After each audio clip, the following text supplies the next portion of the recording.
Bonjour, bonjour. Et ben voilà, on va continuer notre petit album Vintage Event de Craft O'Clock pour la boutique Magique Loisirs. Et donc là, on arrive à la page numéro 6. Alors, il y a un gros dépliant qui est pas facile à découper, mais vous allez voir que si vous marquez bien, vous voyez, ça donne tout ça. Si vous marquez bien vos cotes, tous les chiffres que je vais vous donner, vous allez comprendre comment ça se plie et comment ça se découpe très facilement. C'est vrai, c'est pas sorcier, c'est juste que là, ça paraît comme ça m'a fait à moi, et puis finalement, c'est tout bête. Alors, ici,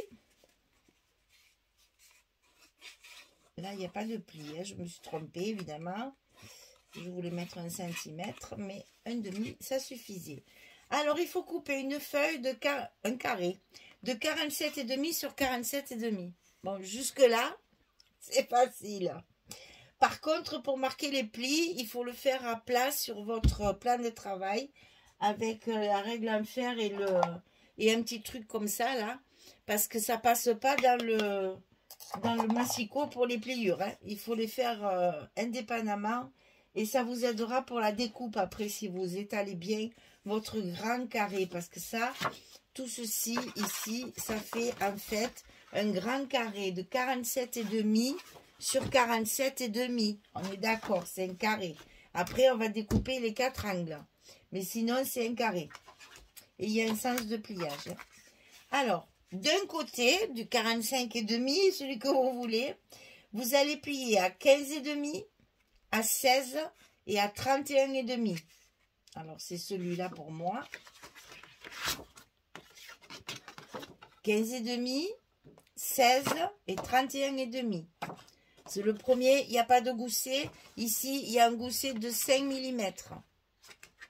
Donc, ça fait 15,5, 16, 31,5. 15,5, 16, 31,5. Ça, c'est le premier à plier, ça, c'est le dernier. Ensuite, sur l'autre côté, 47,5. Alors, une fois que vous avez, plié dans ce sens-là, vous pouvez le tourner pour vous faciliter le travail. Je vous donne ça quand même. J'ai l'impression que, non, mais je vous aide, c'est pour ça que je dis ça. Parce que l'autre côté ici, il y a plus de pliures. Donc, il vaut mieux le faire après. Donc, 47,5 sur le deuxième côté. 15,5, 16, 31,5, c'est la même chose. Si ce n'est qu'à la fin, ici, il faut faire un autre encore 5 mm, donc 32. Donc, sur le deuxième côté de 47,5, on plie à 15,5, à 16, à 31,5 et à 32. 15,5, 16, 31,5, 32. C'est les deux parties qui vont se plier en haut et en bas l'une sur l'autre. Et après, vous pliez la dernière. Et ça, ici aussi, il y a 5 mm. Tenez pas compte de ce pli-là parce que j'avais mis 1 cm, mais c'est trop grand. C'est pas beau. Donc, de ce côté, il n'y aura pas... Je ne peux pas l'effacer une fois que c'est marqué. On ne le verra plus avec le papier après. Donc, ici, on a également 5 mm. Alors, je répète. 15,5, 16, 31,5 d'un côté. Et de l'autre côté, c'est la même chose. 15,5, 16, 31,5. Mais on rajoute 32. C'est le gousset d'ici. Et après, vous pliez comme ça. C'est-à-dire, vous pliez à droite, en haut, en bas, en haut, comme vous voulez. Et le dernier par-dessus, à gauche. OK?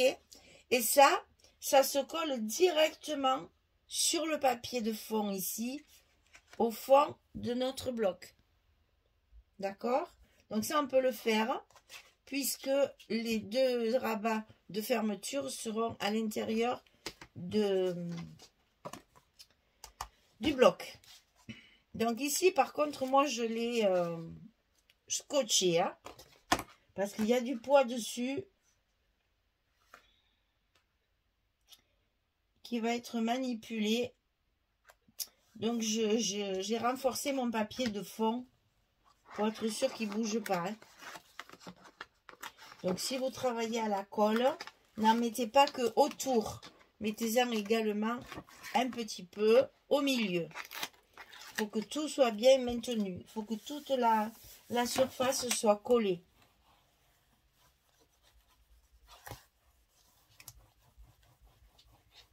Voilà. Et donc ensuite, on va pouvoir coller le petit dépliant là qu'on vient de faire, le petit carnet. On va pouvoir le centrer et le coller au milieu. Alors attendez, parce que moi j'ai prévu, j'ai mis une carte. Ah non, c'est pour là. Voilà, donc là malheureusement ça fait un peu comme les folios.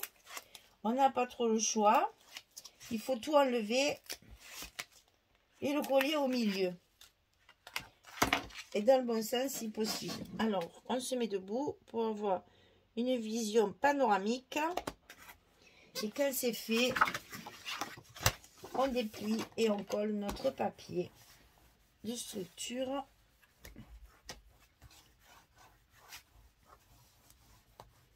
Au milieu comme ceci. Et on plie 1, 2, 3 et 4. Ensuite, on a 2 rabats. Un petit, un peu plus grand. Alors, on va commencer par celui-là. Donc, 16,7. Ça, c'est parce que j'ai ici. Ah, ça y est, je vais le trouver. Il est là. Voilà. J'ai une chute de papier 30-30 comme ceci. Donc, ça me fait des bizarres... voilà. J'avais une chute comme ça de papier 30-30. Donc, je l'ai utilisé pour mettre par-dessus. Donc, ça me fait des mesures un peu bizarres. 20,3 sur 15,3. Et du côté 20,3, je plie à 17,3 et à 18,3. 17,3, 18,3, un gousset d'1 cm. Du côté 20,3. Et ça, on va le centrer à l'intérieur de notre bloc, de façon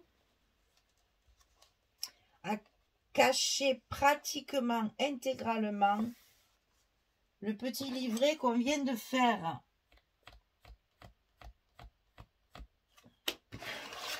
Donc, on va le scotcher, on va lever le scotch et on va le mettre bien en face pour que justement ça recouvre, enfin que ça cache le petit livret là, enfin le pliage qu'il y a à l'intérieur.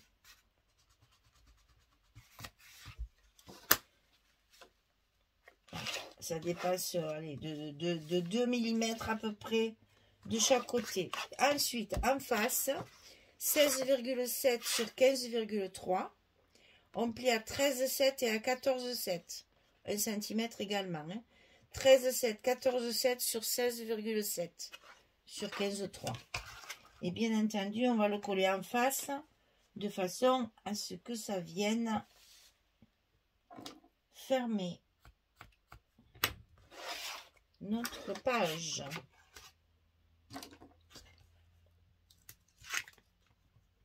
Donc celui-ci, on le colle à gauche.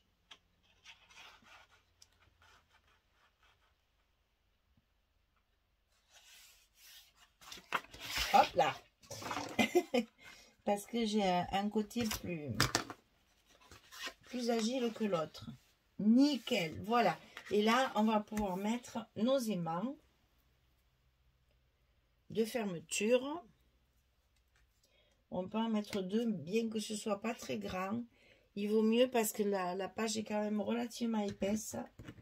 On a donc besoin que ça tienne bien.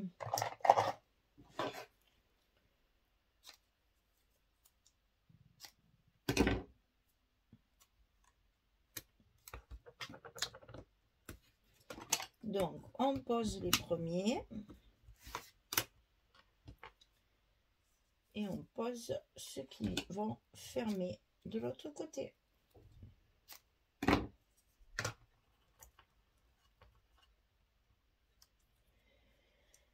C'est toujours là qu'il faut 4 mains et que malheureusement nous n'en avons que 2.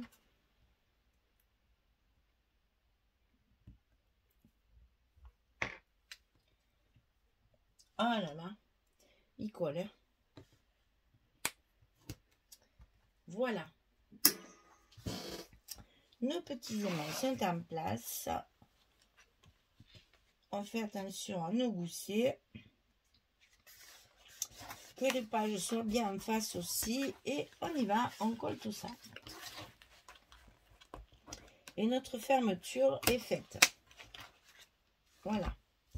Donc là, le plus long et le plus difficile va être évidemment cette partie-là qui est couverte d'espace photo. Donc évidemment, ça va être un peu long à coller, mais ça permet d'utiliser plein de chutes de papier. Et ça, c'est super intéressant. Quand on a des papiers qu'on a découpés et qu'il nous reste plein de morceaux, on est toujours embêté parce qu'on n'aime pas trop laisser comme ça. Mais de notre côté, oubliez ça quand même. De notre côté, il faut trouver justement des solutions pour utiliser nos chutes le plus possible. Et ce petit dépliant de fond, vous allez voir avec quelle facilité on arrive à mettre plein d'espace photo.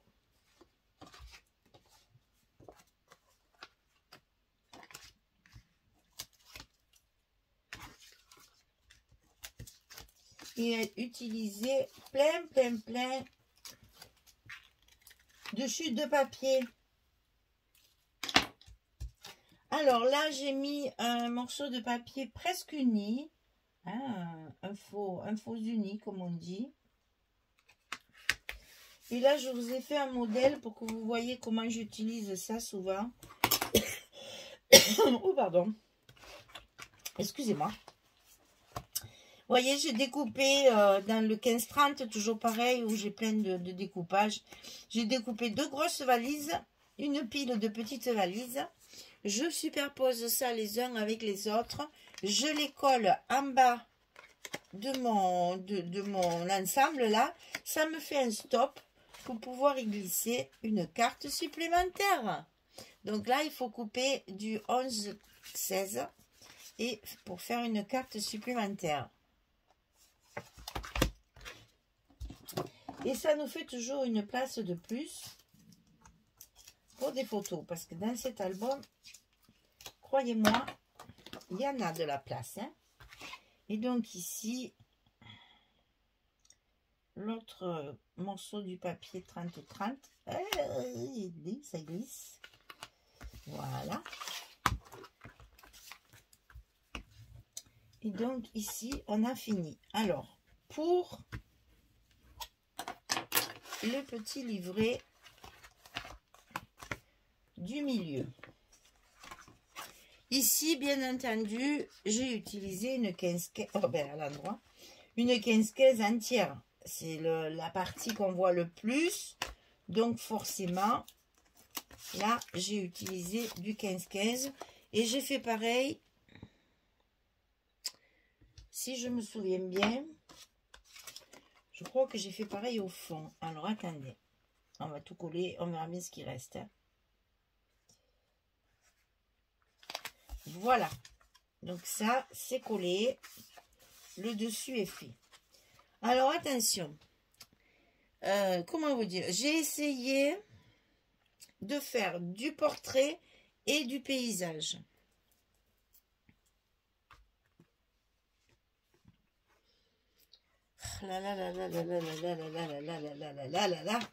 Que c'est compliqué. Que c'est compliqué. On va commencer par celle-ci en haut. Comme ça, vous allez voir portrait et paysage. Donc, chaque fois, j'ai utilisé les 15-15 là. Ça, c'est pratique. Couper en petites bandes comme ça. C'est souvent ce qui tombe quand on fait des espaces photos là. Donc, c'est vraiment parfait pour nos chutes de papier. Donc, sur le dessus ici, j'ai fait portrait avec une chute de papier. Et en plus, ça égaye un petit peu plutôt que de mettre toutes ces bandes blanches là. C'est un peu tristouné quand même. Donc comme ça, on arrive à avoir de la couleur. Ça permet de faire, d'être un peu plus gai. Et ici, c'est le contraire. C'est-à-dire que je mets mon espace photo en paysage. Pour avoir justement la possibilité de mettre des photos dans les deux positions. Et après, ben, je finis ma page avec une chute de papier.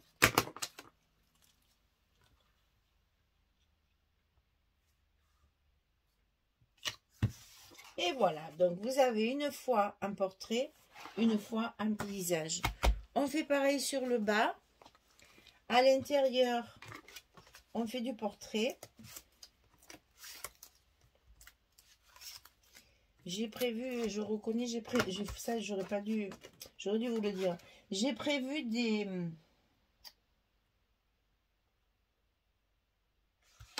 des espaces plus importants que la normale parce que je vais mettre des petites découpes bien sûr chaque fois. Je vais faire de la déco.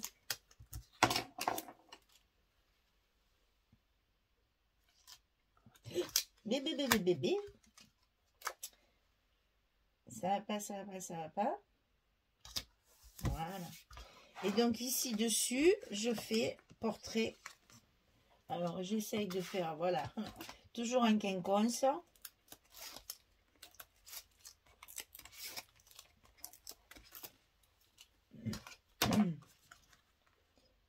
Mais ça c'est pas obligatoire, hein. Ça se voit pas beaucoup en plus, donc c'est pas très important. Mais je me rappelle plus si j'ai mis, c'est pour ça que je continue mes petits rabats là.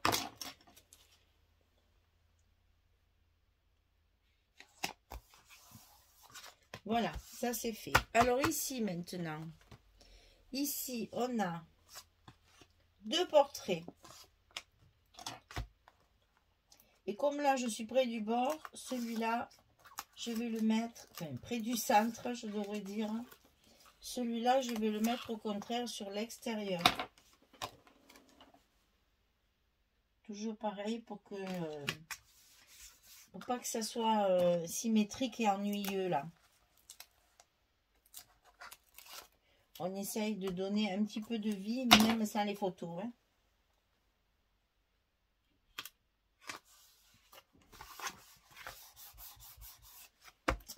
Et dessus, pareil. Vous voyez un peu tous les espaces photos qu'il va y avoir sur cette page.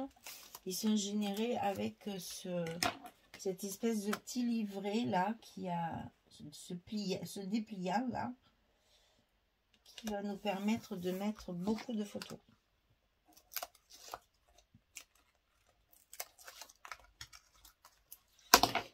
Et qu'on va pouvoir agrémenter avec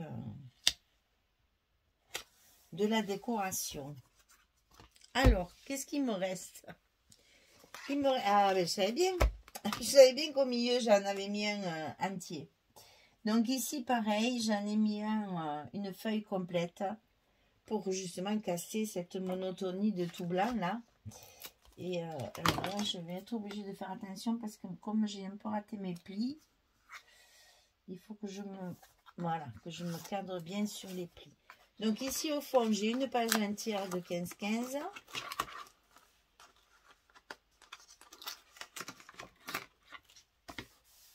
Ça coupe un petit peu. Et là, on va faire comme ça aussi. Voilà. C'est parfait. Et bien voilà, on a presque fini là. Vous voyez que finalement, petit à petit, tout se fait. Le plus long, c'est mettre tout ce scotch derrière les morceaux, là. Ancrer tout ça, c'est long. Après, une fois que c'est fait, c'est vrai que ça va vite pour tout coller.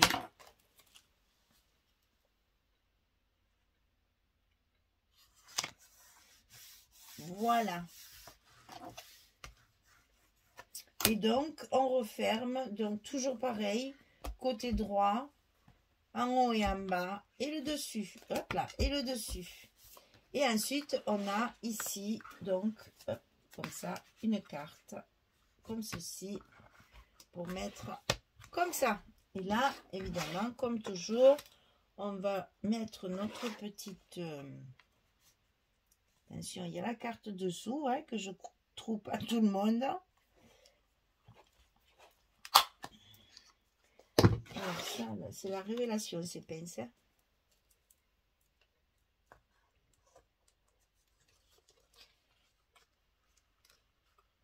On ferme la petite épingle, on tourne et voilà. On a fini notre page numéro 6. Donc là, on avait la 5 et là, on a la 6. Donc, qui s'ouvre de chaque côté avec, on va les compter, 2, 3, 4, 5, 6, 7, 8, 9 espaces photos. Sur une page verso, c'est pas mal, hein? 9 espaces photos. Super. On va pouvoir mettre des petits mots et faire notre petite décoration tranquillement. Voilà, mesdames, le bloc numéro 3 est terminé. La page numéro 6 est terminée. Je vous donne rendez-vous pour la suite, pour faire le dernier bloc. Voilà. Merci beaucoup. Alors, une belle journée, une très bonne soirée et à très vite. Au revoir tout le monde.